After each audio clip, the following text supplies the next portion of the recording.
Alpha Sports 406, this is Dallas. This is Ricky. And we are back again for our third installment of Alpha Sports 406 podcast and YouTube channel and, well, pretty much whatever else you want to call it. I don't know what you want to call it. But I don't even know what I'd call it at this point. But either way, at the point in time, like I said, podcast is almost up and running. I have a spot. I have equipment coming in the mail, so we'll be linked to the computer, so we'll actually get a podcast going, which I'm pretty excited about.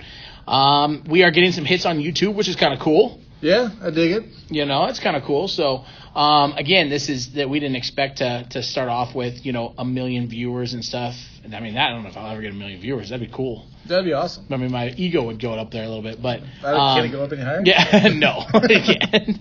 But so, thank you for tuning in. Thank you for listening. For those of you who are listening to YouTube channels and listening to what we're doing, we greatly appreciate it. And again, I'm sure we'll say it again at the end. So without further ado, let's hit up on some of the topics today. Today, first and foremost, we are not first and foremost, but first we are covering the fight. Yeah, let's talk about the fight. I mean, it's not a great card. It's not a great card. Well, and to fairness to UFC, they put on two really good cards. Right, and like we talked about a little bit earlier, this card could be phenomenal because these guys might come out and just decide to just let it all hang out. So that you never know. Big names, marquee matchups, it's not phenomenal. Right. So there's only really one fight I want to talk about. Yeah, I'm going to talk about one fight. Who's Edson Barboza fighting? I don't even remember the dude's name. Okay, so let me look it up real quick. Okay, I don't know. I'm not really an Edson Barboza guy. Like, I'm not a big fan of Edson Barboza. In his prime, he was a stud. He's been on some. He was a striking beast, man. He was a stud. I believe. And I say my boy like we're best friends, but we're not. But like I believe my boy Donald Cerrone ended his night with a jab, and I think that was the turning point in his career. Yeah. Because he literally caught him with a jab and dropped him and then finished him. So he's fighting Paul Felder. Oh, that's a good fight actually. That's a pretty good fight. Felder's a tough dude. Felder is tough. He's a tough guy. I think I've got Felder in that fight. I mean, we don't need to spend too much time talking about it, just because I think Edson Barboza on the decline, and Felder's just a naturally gritty type of fighter. Yeah, Felder's a tough dude, so that fight might be worth watching. Yeah, Barboza's favored, but that doesn't really mean much. So main event, we got Dustin Poirier and Habib. I'm a huge Habib fan. I know you are. I don't dislike the guy. I think he's a phenomenal fighter. I'm pretty sure he's gonna win. Yeah, I don't see how Poirier beats him. I want that shock the world moment, and to say that I said it first, I'm saying Poirier wins. So you're pulling a fanboy card. Third round knockout. No. Just for shits and giggles. Yeah, I get it. Just because to sit there and say if you pull the upset, you could say you heard it here first. I don't feel that's going to happen. Me neither. I feel like Khabib is going to take him down, and he's going to grind him out. He's going to exhaust him, and I think the third round, the fight's going to end in a TKO. I'll give you the third round, but I think the third to fourth round that ends in TKO. Khabib is an amazing grappler, phenomenal wrestler. Yeah, the dude is tough. He's gritty. Let's also also keep in mind that his wrestling set up a big punch against Conor McGregor that put McGregor on his butt. It did. So, I mean, it's not just that he's a great wrestler. He's using that fear of getting taken down to set up that shot. When you're that good of a wrestler, you're fighting someone that's good in one aspect of his game. Yeah. You got to respect it. Yeah. He drops like he's going to take down. You got to defend. You got to think about it. You got to think about it. And then, McGregor found out there might be a punch following that, not a takedown. So. Yeah. I like Khabib. I'm a big wrestling fan, so I'm a big wrestler. I like the wrestlers. Old school fan, Matt Hughes and Tito Ortiz and Randy Couture, those old school wrestlers. Just that's where my heart is. Like when I think of UFC, when I think of actually you and me going to Blockbuster and renting the old school fights. Any video we get our hands before it got big. I thought the wrestlers were always cool and they were always dominant, and they were back in the day. And dude, remember those days though? Oh man, that was fun. Case of beer, a pack of tacos from Taco Bell, and 3 UFC movies. Not to mention the $1.25 Tony's pizzas that were sitting in our fridge. I mean, we'd go through 4 of them. I mean, you'd have 5 of them in there, and we think we'd be good. We'd eat them in a second. That was a lot of good times. That was good times. But no, those old school fighters, man, wrestling was the base, and I just fell in love with it. You can love it or hate it. I love Tito Ortiz. I still like the guy. I'm still a Tito Ortiz fan. Yes, he has a bad habit of being a jackass, and yes, he runs his mouth sometimes and sounds like an idiot. He does a great job of selling fights. He sells the fight. I mean, but I'm still a Tito Ortiz fan. Love Matt Hughes, and all respect for Matt Hughes. Randy Couture I was not a huge fan of, but he had an awkward style of wrestling. He had more of a Greco, kind of throwing and that dirty setup, dirty boxing. At the end of the day, he was a phenomenal wrestler. So, no, I think Khabib's going to take him down. I think he's going to kind of have his way with him. I don't think Poirier's going to be able to do much. I agree. Like I said, I was just kind of going for that. I wanted that shock the world moment. Sure. I mean, you want to see it, especially when a guy is as good as Khabib is, undefeated, never really been in too much danger. Yeah, in his I career. mean, he never has really. When you get a fight like that, you want to see him get beat eventually. You know what though, and I have to say back, I think 2 podcasts ago, the first podcast we did, I said I wasn't a Russell Wilson fan. I have never been a Poirier fan. If you would have told me 2 years ago that he would have been a champion, I probably would have brushed it off and said absolutely no way. I would have put money on it not happening. So kudos to that guy for making something out of it. I mean, he got beat by Conor back in the day. Yeah. He hasn't had an easy road, and he ended up coming back and winning a title. So good for that guy. At 155, I don't know what your thoughts are on it, but for me, I can't think of a fighter who has improved over the last 2 years more than Poirier. I agree with that. It seems like every fight he's got a new wrinkle to his game. He's getting. I've noticed in the last couple fights his boxing is getting he's getting a lot more technique in his boxing. He's changing levels a lot more, different angles. He's trying to use that counter punching a little bit more. Well, he's a tough dude. Yeah, he's a tough guy. Rather than just brawling, he's actually trying to improve in that technique to find different angles and whatnot. So well, he has redefined. I don't know if I'd say redefined himself or if he's just one of the most improved fighters. But I agree. In that 155 division, he has really transformed into a very solid fighter. Do I think he can beat the likes of Tony Ferguson and those guys? No, I don't. I still don't think he can. I think Tony Ferguson might be the biggest threat to Khabib. He's just awkward, and he's just an awkward fighter, and he's very talented, very skillful. But I don't think, at the end of the day, Poirier can pull this out. I don't see how he pulls it out. No, like I said, it's a long shot for him. He called his own shot. I think he said second or third round. I mean, so he's trying to channel that Conor McGregor, call his own shot. So we'll see how that happens. But I agree with Tony Ferguson might be the only challenger for that belt. He's just very well rounded. And I would love to say Cerrone, but I get it. Cerrone's not. Cerrone's one of the world's highest rated gatekeepers ever. But Tony Ferguson is tough as shit, and he's very skillful. He's very awkward. He's hard to figure out, And man, I think I'm interested to see that fight. And Ferguson called out the winner.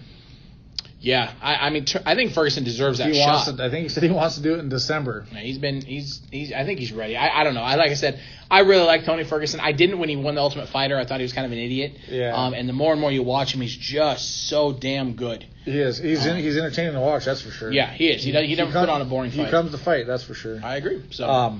But yeah, we'll definitely see the outcome and see if Dana White makes that fight. I think he does. I think you have to. Yeah, you have to at this point in time. There's no one else to give it to. There's no one else to fight Khabib. And watch the fight. It's in Dubai, right? So like Abu Dhabi. So like Abu Dhabi. So the fight's at 12, which is kind of awesome. It's crazy. Yeah, it's different. It's like day drinking. It's like two best things in the world: day drinking and fights, and people getting punched in the face. Yeah. So it's a win. It's a win-win all the way around. Cool. Yeah, watch the fight. Let us know what you think. I think we both got Khabib. Ricky is Poirier, but really he's got Khabib. I got Khabib. Like I said, I wanted that shock the world moment. And so my shock the world prediction is third round knockout by Poirier. Sounds good. All right, moving on. Moving on.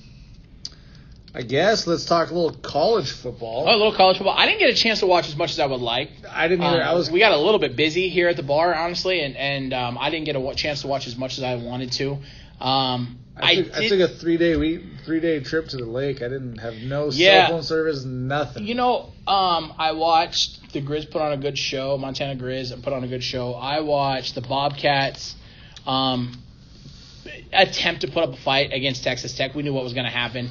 Absolutely. They got a payday for that game, and that's good. That's The Grizz got one coming up. The Grizz got one coming up. They got Oregon. You know, they got less than $750,000 for an ass whooping from Oregon, though. So when they played Iowa 4 or 5 years ago, 3 or 4 years ago, whatever it was, they got $3 million for that game. They're only getting less than $750,000 for this fight against this game against Oregon, and I just think that I don't know. I don't know if that's worth it. I don't know if it's worth it. I don't know. I don't know the intricacies of all that shit, but I expected them to get more out of Oregon, especially with Oregon having a high-end, high-caliber Heisman hopeful this year and their quarterback. I don't know, but that Heisman hopeful quarterback's shots might have went down the drain with maybe a little bit. They got beat by Auburn. They let Auburn sneak in there. 9 seconds left, I think, is what they ended up. And that was a rough one. And he didn't look great. He didn't really look good. Wolverine. I'm a Wolverines fan. I'm a Michigan guy. They looked good. They looked a little sloppy on offense to start off with. Shea Patterson probably. I think he fumbled the ball twice. He did fumble twice. Yeah, they're changing their offensive philosophy though. So their offense looks faster. It looks speedier. I don't know. I think it could definitely work, and they didn't get smaller. So here's my opinion, right? Rick Rodriguez tried going a couple years ago, coming into the Big Ten and brought these small, fast guys in, right? Well, that's all fine and dandy if you're playing in the Pac-10 or something like that, but you're playing in the Big Ten. Right. You can't have these small offensive-minded guys and these fast, speedy guys in the Big Ten. You got to have some – those are some big corn-fed motherfuckers. You got to have some big boys. And but Harbaugh is doing it and Gaddis is doing it with big guys. Yeah. You know, and you've got Dylan McCaffrey, who is very good. You got Shea Patterson, who is a Heisman hopeful this year. Probably, I say, will take third or fourth in a Heisman vote. I don't think he's going to get number one. But you've got a shot, and it's interesting to see what they're doing with their offense. They ran some wildcat. They ran a very up-tempo offense. They're not calling huddles. Shea Patterson did a great job of calling audibles at the line, which I'm really a big fan of. I love that kind of style of football. It's that kind of remnants of that Chip Kelly feel. Yep. Granted, it doesn't. In my opinion, it hurts you recruiting if you want guys that want to go straight to the NFL because that's not an NFL system. But regardless, it depends on how you run it. If you go too far to that Chip Kelly side, no, it's not an NFL. Right. You know, they're not preparing anybody for the NFL with that kind of offense. It's fun to watch. It is fun to watch. Sells tickets to your home field, but as far as getting guys ready for that next level, it doesn't quite do it. Speaking of new offenses, I don't know how much you saw of LSU. I didn't see any. Years past, LSU had the most basic offense you could ever imagine. Uh-huh. Right? I mean, you could easily line up guys to them, know exactly what they're going to run. They have changed it up completely. They're going with a spread formation, Really? no huddle, and just trying to get that up tempo going. That seems to be a trend. It seems to be the trend in college football. It's up kept tempo. You know, how many plays can you get off in a quarter? It's a statistics thing. Yeah. The more plays you get off in a quarter, the average play runs every 47 seconds in a football play. And don't quote me on that, but it's something like that. And this style of offense takes it down to like 20. Yeah. 20 to 24 seconds. I don't think LSU's ultimate goal is to see how many plays they can run. I think it's more of a we need to change if we want to beat Alabama. I mean, are they ever going to beat Alabama, though? Clemson did it, and Clemson's not changing their philosophy. But Clemson also doesn't run a bread and butter offense like LSU did. Clemson runs that up-tempo, spread guys out. And they also possibly have one of the highest-rated college players in NFL history in the past 20 years right now in their quarterback. Sunshine. I call him Sunshine. He looks like Sunshine. He didn't look good, though.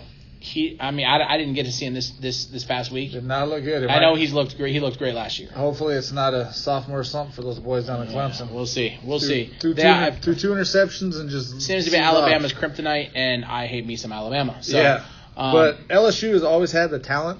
They've got that raw talent. They have it every year, almost at every position, except for quarterback. It seems like. So they're not a passing team. Maybe this new offense will make them flourish. And maybe they can up in Bama every once in a while. Maybe. LSU's got Texas this weekend, though, so that'll be a big test for both teams. Is Texas good this year? Texas is good this year. Are they good this year? Texas is really good this year. Another takeaway I got from the weekend, as a Florida State fan, they're still horrible under Willie Taggart. I hated the hire when he came in. How long do you think he's going to realize that before they realize that he's not the guy? Hopefully this year. Because, I mean, he's not the guy. He's not the guy. It's very clear he's not the guy. I think he's very limited in his coaching abilities. If you look at his resume kind of sucks. Well, he was at South Florida. Exactly. And then he went from South Florida to Oregon. But Oregon... And that wasn't a good hire for Oregon either. It's not a good hire for Oregon. Oregon cannot... if you sit there and tell me that the coach came from Oregon or the quarterback came from Oregon, I hesitate. I hesitate every single time because Oregon can never piece it together. No. They can never piece it together. And they're in the Pac-10, right? 12. Pac-12. It's Pac-12. So, like, they just can't figure it out. No. They're not playing. They're not playing high. I don't want to say they're not playing quality because they've got USC and everything else, but USC isn't what it used to be. You don't hear USC and tremble like you did 20 years ago, maybe. Right. Well, I mean, USC's on the rise again. They're doing some good things there. Utah is always tough in the Pac-12, but they're never tough nationally. Right. They're tough for the Pac-12. Let's see. UCLA, they're iffy from year to year. Some years are tough, some years are not. So Oregon, as long as they stay true to who they are. Like Washington's been good the last few years. Washington State could have a good year. They kind of got some pieces in place. Right, but it's all challenge for that Pac-12. When you're playing in the Pac-12, that's all you're playing for, it seems like, is to win the Pac-12. Right. Once you get, even if you're lucky enough to make that playoff, usually the Pac-12 is not going to do anything against these other teams. It's SEC or it's Big Ten. SEC or Big Ten. ACC. Clemson's won it. They're from the ACC. ACC. Yeah, I don't know. I'm not you know this. I'm not an overly huge fan of college football. I like college football. I'm not an overly huge fan of college football. I follow it. At the end of the day, if you are not in the SEC or if you're not in the Big Ten or the ACC, if your name is Clemson, you got to come up with something different. And I agree. I really like what you said when you said Oregon. It's not about national title for Oregon. It's about winning the Pac-12. Yep. And I think you're 100% right. I don't say that often either. I think you're 100% right. It doesn't seem like they're ever playing to win the championship. And I'm probably wrong. I don't know what's going on in the mind of these guys, but it never seems like they're playing to win the championship. It never seems like they're winning to win a spot. It always seems like they're winning to just win the Pac-12. So yep. It is what it is. But other than that... like I said, that was one of my takes. Bama Clemson, still pretty tough. Clemson hopefully doesn't have any questions with Lawrence because he did not play that great. We'll see. First game. So, yeah, we'll see. First game. LSU and their new spread offense, no huddle. Ohio State. Huge test. Ohio State looked really good with Justin Fields at quarterback. I know. Transfer from Georgia. Wasn't getting playing time down there, so he came up there. Actually wasn't handed the starting job. He had to earn it, and they look pretty good. Yeah. But my big takeaway from first week college football is I am 99% sure Oklahoma's going to win the Heisman for the third straight year. Possibly. Holy shit. Yeah. Jalen Hurts, 332 yards passing on 23 attempts. Completed 20 of them for 3 touchdowns. Yeah, he's looking good. Also ran for 176 yards and 3 more touchdowns. Yeah, that might. It's like, good God. What is Lincoln Riley doing down there I don't know. these quarterbacks? But holy cow. And if he keeps playing like this, you got to wonder what was Bama thinking letting him go. Yeah, I don't know. It'll be interesting to see. I think this year in college football is going to be different than a lot of other years. Alabama looks good, but they don't look. No. They don't look as tough as they normally do. Clemson should look like they could roll, but Sunshine doesn't. I mean, he had a rough game. Was it one game, or is he not quite the guy we figured it out? Ohio State, unfortunately, still looks good. Michigan, 7th, looks good. Texas looks decent. Oklahoma looks good. It's an interesting year in college football, I think, for sure. It is. And so I'm gonna give you my playoff for my 4 playoff teams for the 4 new playoff year. teams. Ohio State. Okay. This is not in any order at all. I'm not gonna, because you just don't know what the polls Right. Here, so I'm not gonna rank them by any means. Okay. So I got Ohio State in the Final Four. Mm-hmm. Clemson in the Final Four. Right. I'm torn on Texas and Oklahoma. Okay. Between those two, I'm so torn on them. I'm gonna go with Oklahoma. Okay. But it's that for me. That spot's gonna come down to their game. Okay. Texas versus Oklahoma. Whoever wins that, I think, is gonna stay on that track. But I'm gonna go with Oklahoma. Okay. There's just something. They got something going on down there. It's fun to watch. Yeah. Lincoln Riley's got something going on. And the 4th spot, I got Bama not going. Oh, I think that's a bad call, only for the fact that Bama's schedule is tailor made for them to make the playoff. Georgia's going. Yeah, Alabama's schedule is easy. They have a tailor-made schedule straight to the playoffs. I think they'll get in the playoffs. I think fucking Saban will figure it out. I think Georgia's going to beat them for the SEC title and get that spot. I have Clemson in there as well. I have Oklahoma going over Texas. I have Michigan over Ohio State because I do think this is the year. As much as I want to try to put the fanboy cap on, I genuinely feel Michigan will beat Ohio State this year.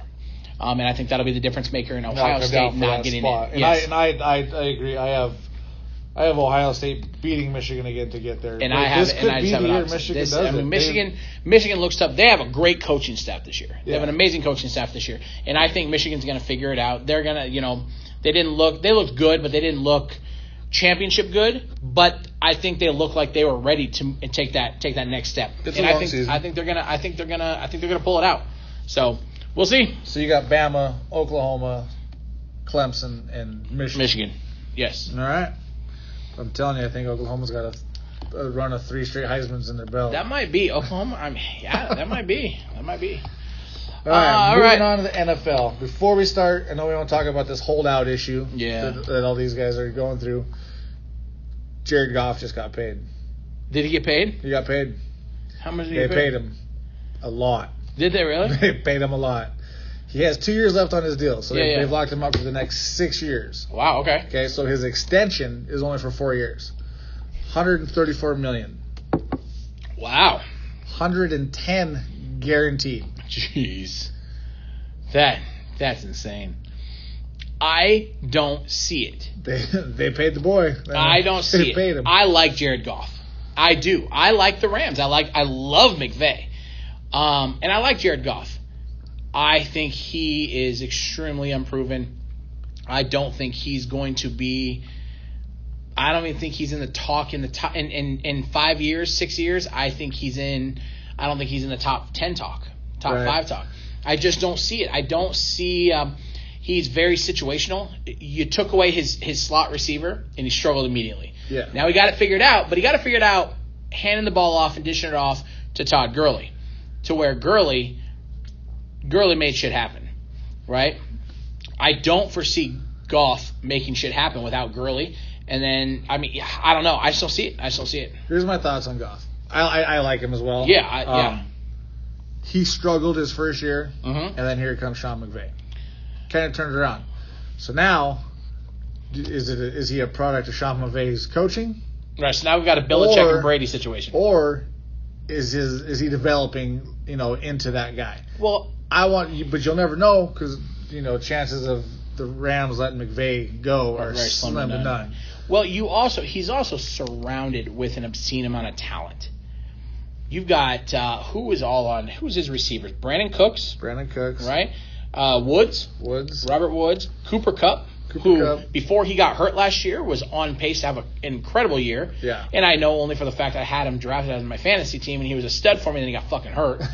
All right, Todd Gurley, one of the best, if not the best, running back in the league, when healthy.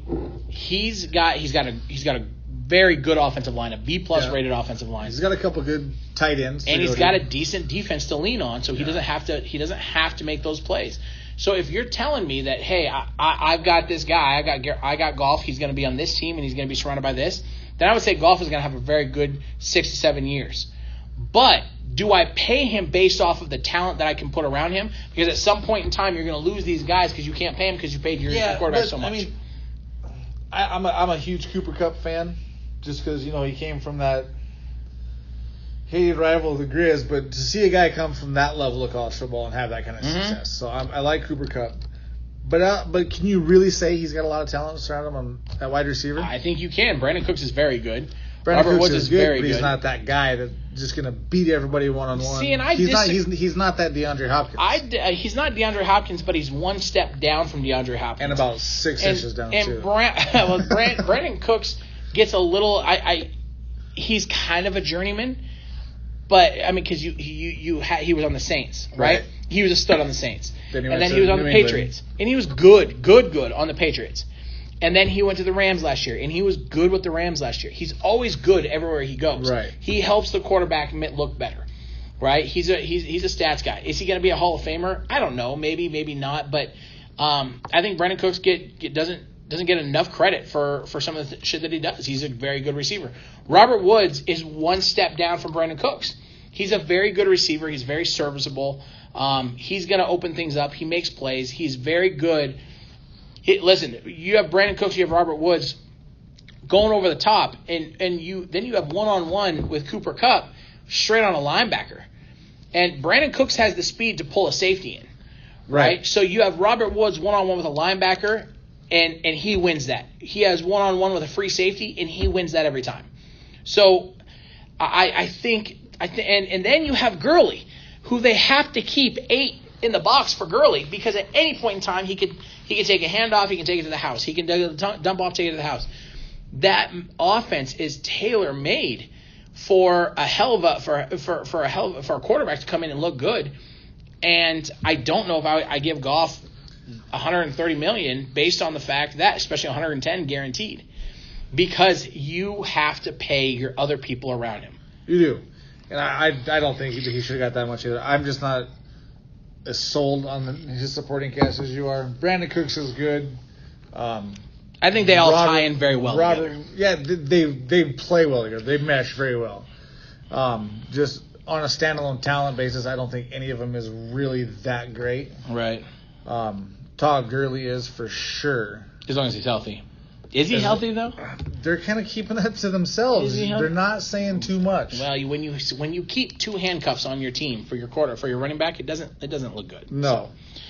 So, anyway, we'll move on. But I don't think he wants that much money. He's definitely not $110 million guaranteed. No. I don't think. But I like him. I don't think anybody's $110 million guaranteed. No. But I like him. I like him too. He's my starting quarterback on my fantasy team. So I don't like him that much. I don't like him that much. I waited too long to draft my quarterback. Yeah, I don't like him that much. I like him, but I don't like him that much. All right, moving on. Off Goff. Let's talk about these holdouts a little bit. So, I am the wrong person to talk about these holdouts because I think, I love football.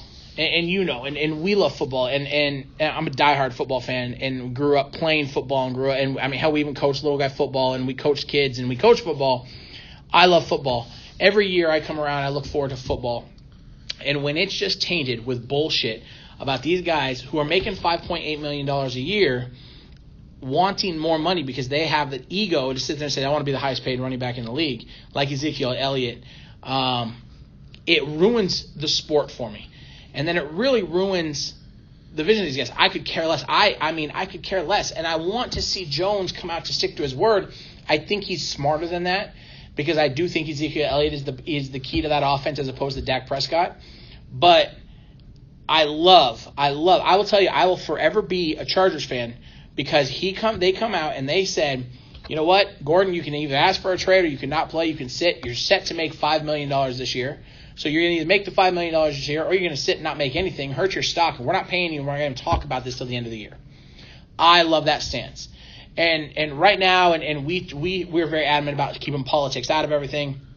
So as much as I can freely say this without keeping politics out of everything, you have a world full of LeBrons right now who are trying to dictate what they do, how much they make, and they're trying to take everything in their hands. It doesn't work that way. When you go to work for somebody, you are working for somebody. And it's just that. If you want to go be a freelance, whatever, fine, go do your thing and take that risk of not making the money. Take that risk of working twice as hard to get yours. But when you come out of college, you are signing on to play football for an organization. You're set to make $5.8 million this year. You don't act like you're set to make $600,000, right? And then you want to sit there and you're like, you know what? Fuck it, I'm good. I'm gonna go to Cabo because I can, and I'll deal with you guys later. I think it's Bush League, man. I think these athletes need to be put in their place. I love what the Chargers did. I just think I'm just not a fan of it. I despise it, and truth be told. The team hasn't been released, but rumor has it there is a team engaged with talks with the Chargers for Gordon. Go get rid of him. I'm with you. I don't know how you stop these holdouts because the NFL owners and the NFLPA they allow this. Well, the NFLPA is a it's a union. It's a players' union. Yes, it's based around, and I get it. It's based around, in my opinion, it's based around greediness. It is. And I get it. You're putting your body on the line. It's a tough sport. As a running back, you have a shelf life of maybe 8 years in your prime. I get that, and I understand that. But A, $5.8 million is a lot of money. B, you signed that contract. So either A, don't sign the damn contract and say, I want a player option in the third year to make this much money, but you're signing the contract. You're committing to that agreement and then bitching about it 2 years before it's up. Don't do that. Play for your love of the game, play out your contract, or be fired and be done with it. There was a comment today that was stated that how can we stop these holdouts? And I heard the dumbest argument I've heard was, well, allow these guys to come out of college faster because they're not getting paid until they're 22 years old. Well, holy shit. Like, oh my gosh, 22 years old? You got to wait till you're 22 years old to get multi-million dollars? And his argument is you wait till you're 22 years old and you only have 8 years of a shelf life, and then after that you're going down. People are still paying NFL running backs when they hit age 30, right? They're still getting paid good money. Oh, yeah. But these guys, especially if you're good, you're still getting multiple $1 million a year. Let's also keep in mind too that contracts are seemingly going to 100% guaranteed or 90% guaranteed, which is complete bullshit. You have sponsorships, you have all this other stuff. You have an obligation to pay the man, and I get that you have an obligation to fulfill your contract. Fulfill your contract. I don't care if I came in last in the league. As an owner, I would say either, you know what, walk. I don't care, walk. And if fans can sit there and hate me, that's probably why I'm not, an NFL owner. But fans can hate me. Fans can say what they want. But I would tell you this, at the end of the day, let them walk. Let them go. And you're not going to solve the issue by allowing them to come out early. NBA has this rule that you have to play. What was it for NBA? They don't have to. They don't have a rule. They don't have a rule anymore. They don't have a rule. They had to play 1 year in college. How long ago was that? It just ended this last year. No, that's not right. Yeah. Because Kobe came straight out of high school. Kevin Garnett came straight out of high school. Right. So Kobe came out. Kevin Garnett came out. LeBron came out. And then they put in this rule. Oh, they started the fun league. Then you had to play. Because then Duke was becoming pretty much a one and done, and Kentucky and Kansas were coming one and dones because they were cycling through players every year. Right. So they did this. You got to play 1 year of college. Now they got rid of that altogether again. Yeah, so you can come straight out of high school. Yeah, I believe. And I'm 100% against the NBA and what they stand for right now. I think you have a bunch of babies in the NBA. I think you have a bunch of fucking crybabies in the NBA. So I used to love watching the NBA. I used to get involved with it and stuff, but not so much anymore. And this is part of the reason why. NFL needs to take control, in my opinion. They need to take control of the situation and force these guys to live up to their deals that they signed. Oh, 100%. But the problem is these owners don't have a backbone. They're allowing these players in the NFLPA to get away with these players holding out, not fulfilling that contract. I want to know why those NFL owners aren't suing these players for a holdout for a breach of contract. They signed the contract to play for that NFL team. It's not like your job and my job. Mm-hmm. We can walk away anytime we want. We'll be unemployed. We have to find another job. Yeah. We didn't sign a contract to work for a company. These guys are signing a contract to play football for that team. So when I signed a contract to work for the job that I had before this place, I had a contract and I had to sign the contract. And I am definitely not a sports athlete. I had to sign a contract saying I will fulfill this amount of time in my contract, or I have to pay this amount of much money back, and it's pretty much the money that they spent on training me and all this other stuff. Right. Right? Why can't you put something like this in place? Why can't you sit there and say, hey, Zeke, you lazy bum, you want to go to Cabo, right? Then you can go to Cabo, and if you don't play this year, not only are you going to sit, I'm not going to trade you, but I will sue you for breach of contract. Absolutely. I don't even think it should go that far. I think as soon as they decide that they're going to hold out and they don't show up, I can understand them not showing up for training camp. Okay? You don't show up for training camp. But you hear the rumor now is that Zeke is on his way back to Dallas. He supposedly got there today, and he's going to be suited up for the first year of for the first game. Why don't you just say that? Why don't you just say, hey, I don't really want to play preseason. I want to save my body. I respect that more than I respect anything else. But he's not saying that he sat out preseason that he's going to play week 1. Right. He's in Dallas to be ready to play in week 1 if they can come to deal on terms on a contract. Yeah, that's why he's back in Dallas. And I said just, from the beginning, trade him. You know, he's a great player, brings a lot to the team. But as a fan, I know there's lots of fans that disagree with me. I have no patience for that. I don't want you on the team. I don't even really want to watch you on TV if this is your attitude for shit. As an owner, I want to know why that they can't sue these guys for breach of contract. It'll happen anywhere else in the world.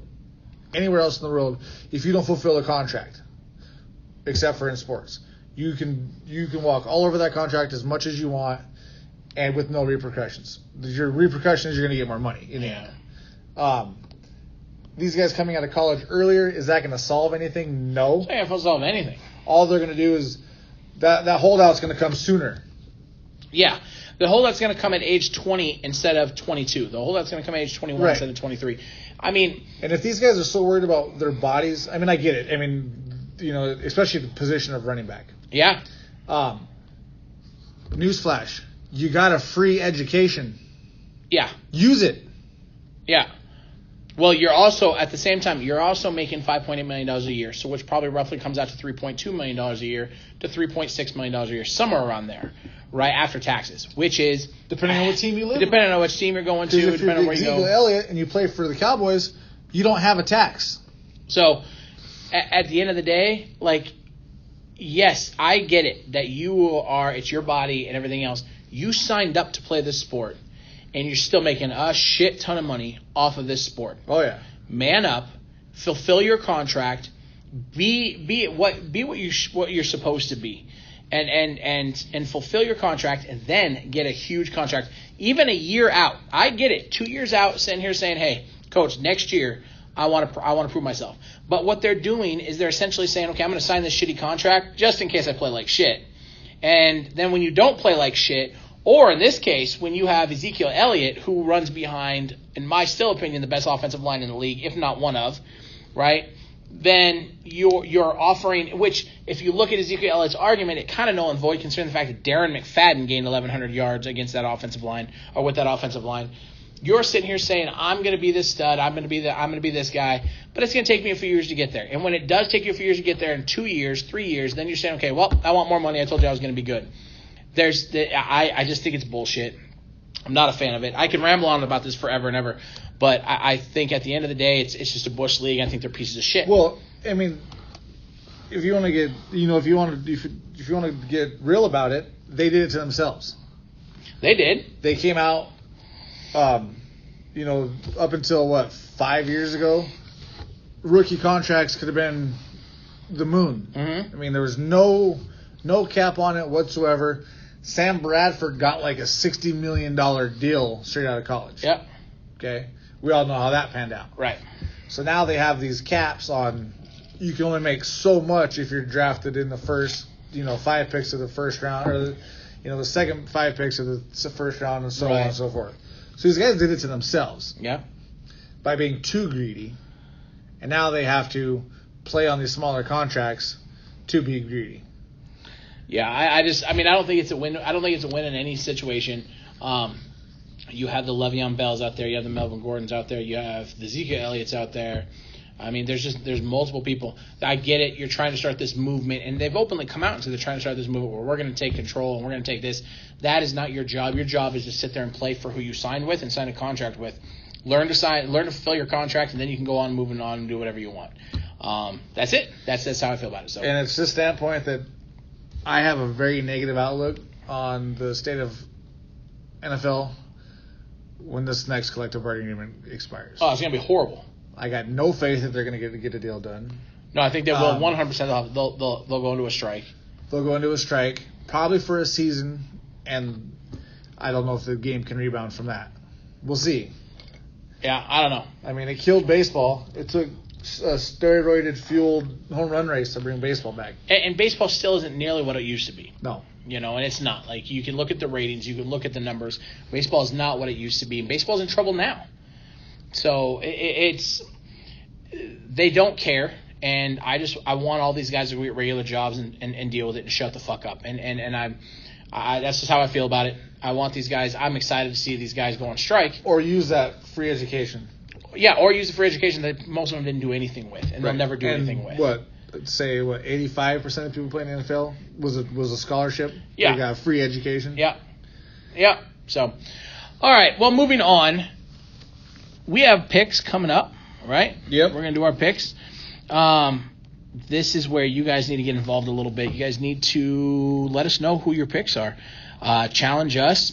There is a $200 gift certificate to the Plaza online on the line about it, and who knows? Maybe we'll throw some more shit out there. I don't know. But you have to play every week. You got to play every week. So you got to get your picks turned in, either on Facebook, Alpha Sports 406. Or through email, alphasports406@gmail. You have to participate every week in order to be eligible to win $200 bar tab or food tab, however you want to spend it, from Plaza. So the clock's ticking. The clock is ticking. So better get They got to be turned in by, let's say, a half hour before kickoff on Thursdays? Yeah, that sounds about right. Give you give them enough time to do it after work if they have to on Thursday before the game starts. But they have to be turned in a half hour before kickoff on Thursdays in order to be eligible.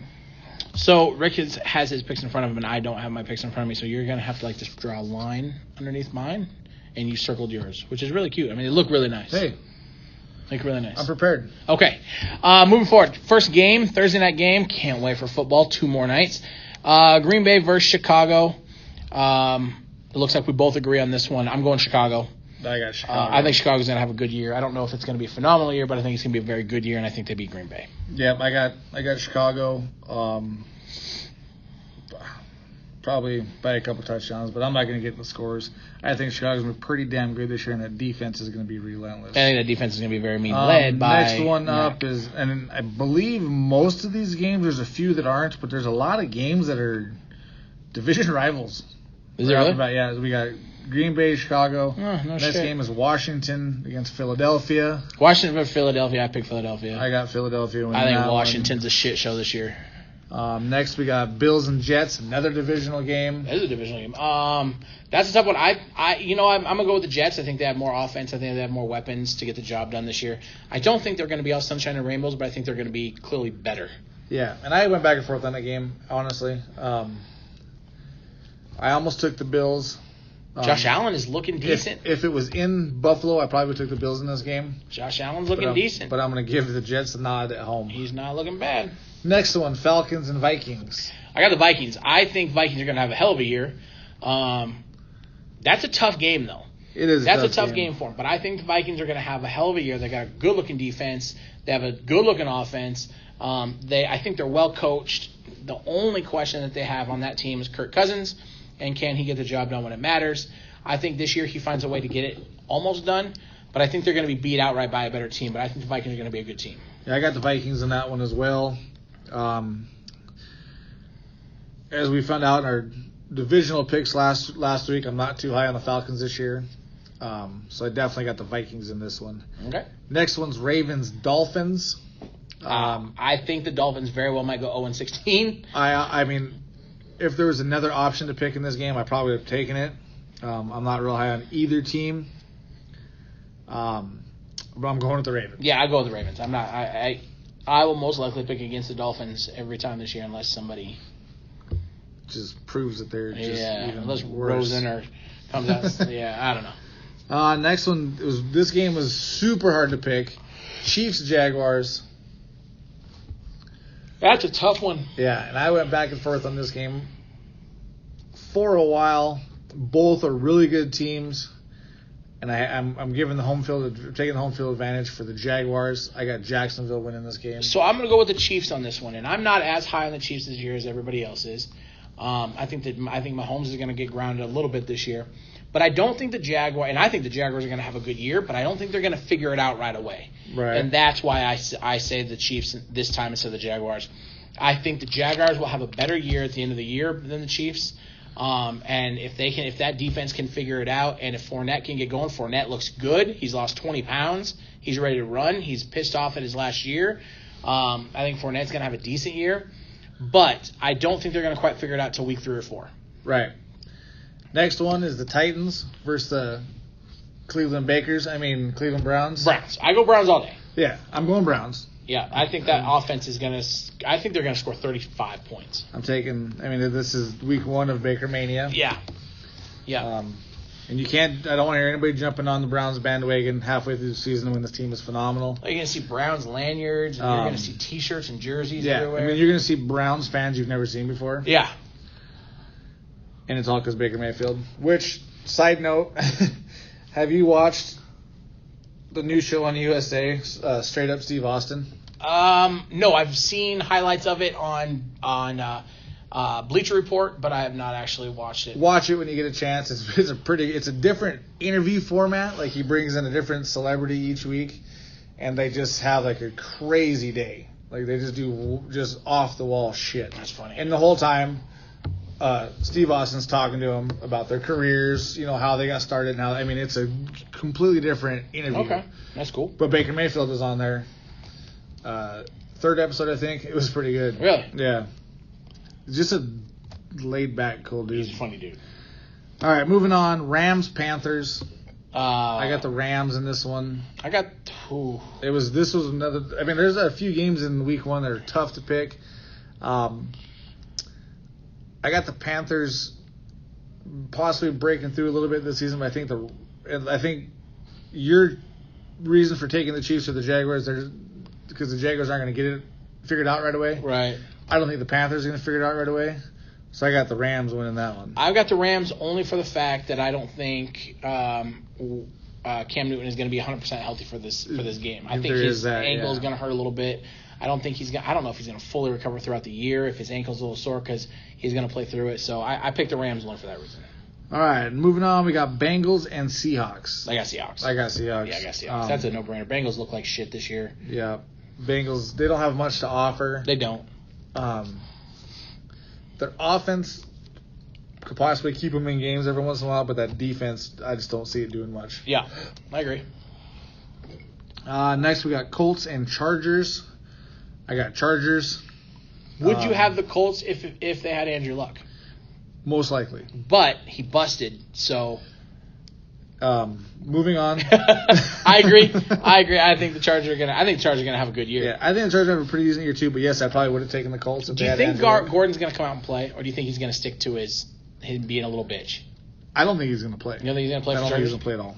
I kind of hope he does, just to sit there and be like, okay, guys, But if he plays, I think it's because they trade him. Yeah, maybe. Which he's going to have a horrible year if he trades because he's got to learn a new scheme, new fit, all that other stuff. And I guess that's the other team's problem at that point. Yep. They can wash their hands of it. Yep. We got 49ers and Tampa Bay. Well, duh. I got Tampa Bay in that game. I'm going to pick Tampa Bay. I think Tampa Bay's going to have a good year. Too many offensive weapons. And their defense looks good. Yeah, and Tampa Bay does look good. They got a lot of pieces. The Niners do not have much going on, I don't think. They never do. For a while there, you thought they might be getting it right. They were right on that wild card cusp. Yeah, they had hope. Yep. Garoppolo has proven to be not worth the money They keep getting key injuries. You're talking about the Niners. You said Lions. Oh, did I say Lions? I meant the Niners. Sorry. Yeah, Garoppolo's not looking good. So yeah, it's Granted, it was preseason. I mean, he might have been out there just slinging shit because it's preseason. Right, just seeing We'll what see. kind of throws We'll he see. can make. But I got Tampa Bay in that one. Next, we got the Giants and the Cowboys. I got the Cowboys in this one. If Ezekiel Elliott plays, I got the Cowboys. If he does not play, I got the Giants. So you got to pick one now. I'm gonna go with the Giants. This will be my surprise pick. I don't even know if it's a surprise because if Ezekiel Elliott doesn't play, Prescott's not good. He's not a good quarterback. He's not a horrible quarterback, but he's not good. Anyway, You never know what Tony Pollard's going to do if Zeke doesn't play, though. we'll see. We'll see. All right, I do know what Saquon Barkley's going to do, and that fucker's going to get his touches and he's going to get his points. So most likely. that's He's good. He's good. He's very good. Lions Cardinals. That's a shitty game to pick. I'm gonna say, the Lions only for the fact that the Cardinals are looking rough to start, and I don't know if they're gonna get it. I don't know if they're gonna be able to figure it out. Yeah. Cardinals, I think, will be one of the worst teams in the league this year. I got the Cardinals winning that one. Okay, yeah, I don't think they're gonna be good this year, and it's mainly because they're playing at home. I mean, this is one of those games that was tough, so I kind of gave the nod to the home team. Yeah. So I got Cardinals winning that one, and you never know. Maybe they got something they didn't show us. Maybe. Hopefully. Because they didn't show much. They didn't show anything. Next one, Steelers and New England. I got, unfortunately, New England. I got New England. I will take this loss. Yeah. Gladly if the Steelers can pull it off. Every year, I hope that this is the year that Tom Brady just takes a huge step back in production, and every year I'm wrong. I just don't know if it's going to happen while Belichick is with him. So it's not, unfortunately. And like I said, I'll take that loss all day. But I do think the Steelers are going to be bad this year too, because I think AB is actually going to really hurt them. Yeah, we'll see. We'll see that effect. But yeah, definitely, I'll take. Most weeks I'll probably take New England to win, and that week I will gladly accept a loss. Yeah, I don't know. Next one, Texans versus New Orleans. New Orleans all day long. I got New Orleans. New Orleans is going to be a good with team. or without Clowney. I'm taking New Orleans. Yeah. I mean, and Clowney is officially with the Seattle Seahawks. I think, and which just makes my argument for Seattle to be even better than expected. But New Orleans is a damn tough team. They're going to be tough. They're going to look tough. They are going to be tough. Especially week one. They're going to. I mean, they're like I said last week. I think they're going to play pissed off all year long. Yeah. Especially week one. And they might. At home, they're going to want to make a statement. And they might. Like I said, that's. And that's one of two Monday night games. The other one is Broncos-Raiders. I'm rooting for the Raiders. I'm gonna pick the Raiders, but I'm rooting for the Raiders because I want to see Derek Carr and I want to see John Gruden put together a decent season. And I also want to see the Broncos lose less than 7 games or win less than 7 games. Well, that's just because that makes you money. I mean, yeah. I mean, it's money. I got the Raiders in that one. Yeah, I've got the Raiders in that one too. I think they're going to be decent. I don't know. I got to go home and watch Hard Knocks to be able to finally tell. But I think they're going to. That's going to be the deciding factor. Yes, that's the deciding factor. Hard Knocks. No, I think the Raiders are going to be decent. AB adds up to it. They got Jacobs there at running back. They got some good young talent, and they got Gruden. I think they're going to have a good year. Are they going to have a great year? No. But I think they can win 8 games, maybe even 9. They'll definitely have a lot better season they had last year. Yes, I agree. They do have some pieces.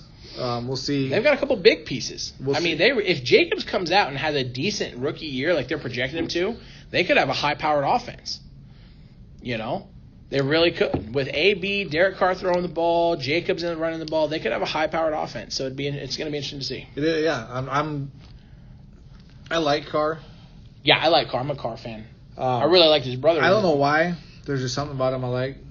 I personally think he's way better than his brother was. But well, you can't really know because the Houston Texans absolutely fucked David Carr by not giving him a line. Pretty sure they didn't even have a line. Like he just took the ball. Most like sacked quarterback 5 years running. Like that's bad. Like you're playing like football in the park, you don't have a center. You kind of just stand there with the ball already in your hands. I'm pretty sure that's what he did. I want to say he set the single season record for getting sacked. I think it was like 73 sacks. Yeah. Imagine getting 70 sacks 73 times. That's just sacks. That's not knockdowns and nothing. And that's also in a league that didn't prevent you from falling on the quarterback, didn't prevent you from spearing the quarterback. Like that's in a full-on man league. Yeah.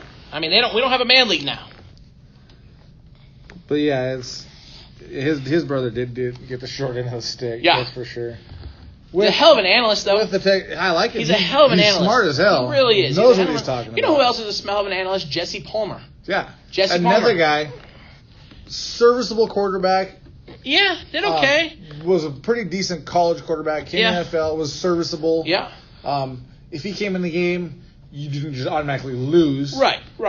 He was going to make it a couple plays to keep in a game. Yeah. But he wasn't going to win that game for you all by any means. He needed a lot of help, but phenomenal analyst. Yep. Super smart guy. My favorite analyst probably is still Trent Dilfer. I love Trent Dilfer. I don't know why he's not an offensive coordinator in the NFL right now. Because he doesn't want to be, I'm sure. He probably doesn't want to be. I mean, I can't argue. Anytime you have one of those quarterbacks who are not a top 20 quarterback in the year that they win the Super Bowl, you got to give them a little bit of love. Right. But yeah, then when you're just super smart about what you're talking about. Yeah. I mean, it helps me want to watch it on TV. That's for sure. 100%.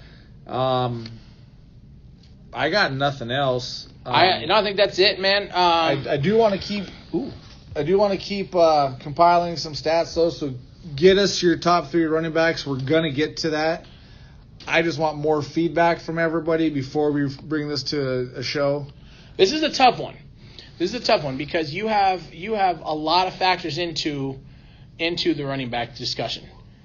So I mean, you have a lot of people, and you're only looking for the top 3. You've got to make a lot of arguments. Is Barry Sanders in there, right? Why is he not? If he is it because he averaged on like 85% of his carries, he only averaged 3.3 yards a carry, or is it because he cut his career short, or is he on there because the guy was a human highlight reel, at least 2 or 3 times a game? Jim Brown, I mean, a grinder. You know what I mean? Who is in your top 3? Why are they in your top 3? I think it's a fun conversation. It's a little bit different from the quarterback because if you're only picking 3 elite running backs, what goes into it? Right. So, and is there anybody in the past 10 years that makes the list? So it's going to be. It's definitely an interesting topic. It's a lot harder. Yeah. Than the quarterback position. Yeah. So yeah. I don't know if it's going to be next week or the week after, but we'll definitely get back to the top 3 running backs. Next week we'll be recapping some NFL. We'll recap more into college. I think I will definitely do a little bit more homework into college football this week. We'll be recapping NFL, which will be a big. We got week 1 in NFL. The surprises, ups and downs, whatever you think. We'll recap the fight, find out what happens in Abu Dhabi. Obviously, we'll have college football to talk about. Cats are at home this week. Grizz are at home this week. A lot of shit going on. Yeah, we'll try to get to some high school football. At least talk about some scores. And tell us what you want to hear about. We're trying to stick these to an hour within an hour. So if there's a topic that you want to hear more about, throw it on the Facebook page or throw it on or comment in the YouTube or whatever it may be, and let us know what you don't want to hear about. I could care less about Montana high school football. So we know that, or maybe you want to hear more about Montana high school football so we can dig into it more. Let us know what you guys want to hear, what you guys are intrigued to talk about. Yeah, so, obviously we'll have college football. We'll talk a little baseball because I do got a question for you, but I'm going to save it till next week. And then we're going to warm it up, like you're going to open it so I can think about it? No. Okay. No. Just put me on the spot. That's it's partnership. We're going to talk about these home runs. What do you think is behind it? Rumor has it it's a different baseball, smaller. So we'll dive into that a little bit because they are blasting home runs. Everyone's juicing. They're doing something. Well, I mean, you said it yourself. I mean, we'd be stupid not to think that there's some kind of conspiracy theory going on. Baseball needs a kick in the ass to survive. I mean, and they're blasting home runs at a record pace right now. But I don't think home runs is the answer to bringing baseball back. So, anyway. We might touch on that a little bit. I guess you'll have to tune in next week to find out what the hell we're going to talk about. Tune in next week. Thank you for listening. And, again, tell us your thoughts. Tell us your picks. Tell us your opinions. We want to hear it. And that's all I got. Yeah, that's all I got. Peace. Till next time.